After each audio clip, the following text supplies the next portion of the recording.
So it's been almost a year since we gathered physically, and I wonder, is there a book in the Bible that was addressed to a congregation that couldn't meet physically? Well, there is, and that's called the book of James. Now, for us, it's because of a pandemic. For them, it was because of persecution. But there was so much that we could learn from them as we begin our new series that will take us through the book of James.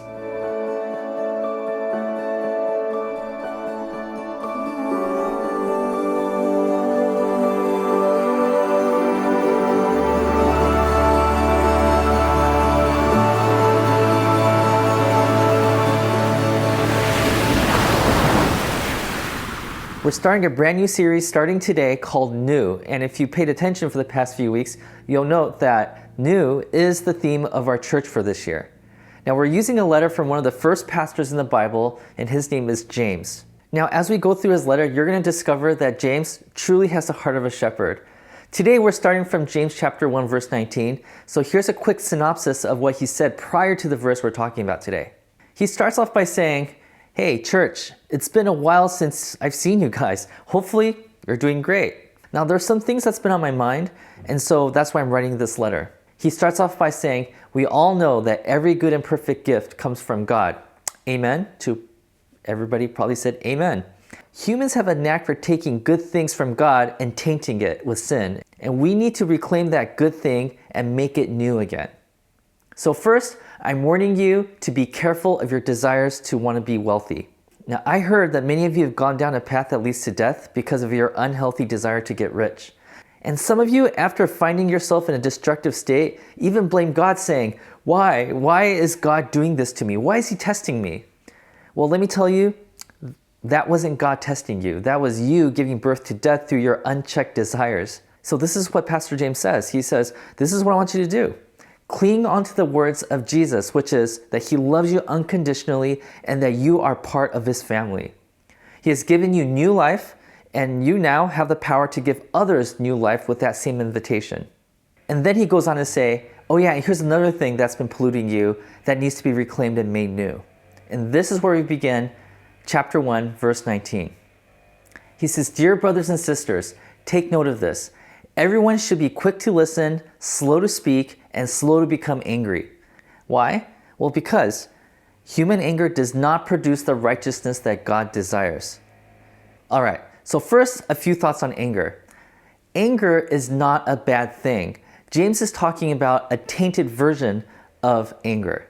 So for example, when injustice occurs, and we want to set it right, and we also feel justified being angered by the unfairness of the world, right? And that's all good. That's completely natural. You see something wrong, we get angry about it. Okay, but Pastor James is saying, if you start believing that somehow your anger is contributing to the reparations of this world, then you have tainted anger. You have polluted it. You see, we all imagine at some level that when things are unjust, a little bit of our own anger will make things right. And James is saying that is wrong.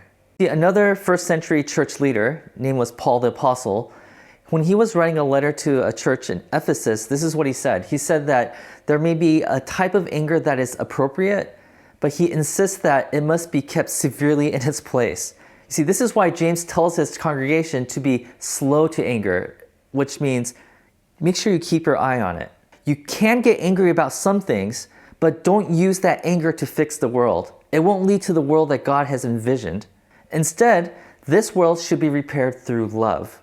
But you might be thinking, well, what should we do if we're angry all the time or if our anger gets out of hand?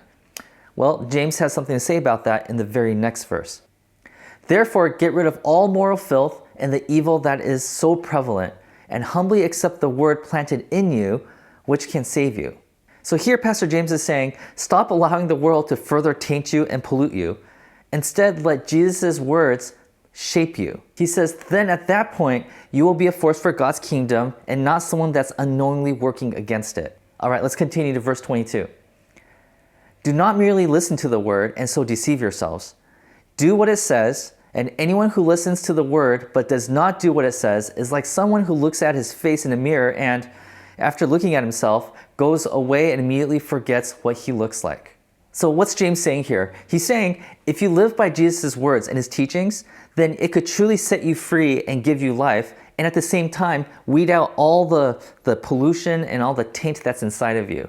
Now, at this point, being a pastor, James probably is like, you know what, I don't think my congregation understands what I'm trying to say here. So he brings out an object lesson. See, in a world where there's no way of knowing what you look like because there were no cameras back then, obviously, the only way to get a glimpse of yourself, of your face, is by looking at a reflection of yourself in the river or a puddle, which is not clear enough to know exactly where your blemishes are. You see, but for a small group of rich people, they had something called a mirror, which back then was made out of polished bronze. And so for the rich elite, they knew exactly what their faces looked like, whereas the poor had no clue. And so James is saying, imagine if one day, out of nowhere, you got this one chance to find out what you actually look like. Imagine finally getting the chance of a lifetime to finally know where your blemishes are. So in this brilliant illustration, Pastor James is telling us, living according to the words of Jesus is like discovering finally what you really look like. And you have the opportunity to make changes in your life. And most people in this world, they don't even know what needs to be changed in their life, but you do. You, church, have the privilege of knowing exactly what needs to change in your life. But imagine not doing anything about it. So James goes on, verse 25. But whoever looks intently into the perfect law that gives freedom and continues in it, not forgetting what they had heard, but doing it, they will be blessed in what they do. Okay, that verse right there is the key to understanding this entire lesson. James says that you have the privilege of knowing the perfect law. Now, what is the perfect law? Well, it's mentioned here and also in the next chapter of James, but the perfect law is basically to love other people in the same way that Jesus has loved you. Okay, if you're lost at this point, I'm going to start stitching all these things together. You see, the church being the people who follow Jesus' teachings, we're able to know exactly what parts of our lives needs to be changed. And because of that, we are able to become more aware of ourselves, and we can become better people, and you can be people of great influence. James is saying, with that great influence, we shouldn't be chasing after wealth. No. You should be chasing after the perfect law, which is to love others in the same way that Jesus has loved us. And so James is taking that concept of self-realization and he's marrying it to the greatest commandment that Jesus taught us, which is to love others as Christ has loved us. In doing so, we are able to bring justice in the world through love instead of anger. Now, in the second half of that verse, James says something that's really interesting. He basically says, if we become people who chase after this perfect law, that we will be blessed in whatever we do. Now, this sounds weird at first until you realize that what he's doing here is that he's redefining the word bless. You see, we as Westerners, we tend to think of blessings as something that we receive. You see, like when we have a lot, we often say, oh, we are so blessed, or that our country is blessed if we are a rich nation. Blessings is often attached to the receiver, but James is saying that Jesus' blessing comes in the form of the giver, that giving things away and sacrificing ourselves to others. Now, I know for a fact that some of you have actually experienced this. Some of you have given away something that's really precious to you for the sake of somebody else. Some of you have given away some of your precious time or your resources, and you've experienced this kind of blessing that you can't put words to. The things that we experience when we're selfless is the blessing that James is talking about here. Then James concludes with these next two verses. Verse 26, those who consider themselves religious and yet do not keep a tight rein on their tongue deceives themselves, and their religion is worthless. So James basically says, regarding your speech, he says, if you are speaking out of anger, out of frustration, then you are not representing Christianity properly. Speaking out of anger usually leads to belittling other people, mob mentalities, and riots. He says, that does not represent what my Lord stood for. And then he concludes in verse 27, religion that God our Father accepts as pure and faultless is this, to look after orphans and widows in their distress and to keep oneself from being polluted by the world. So he says, if you want to know what true Christianity looks like, there's two parts to this. Number one, you always act out of love.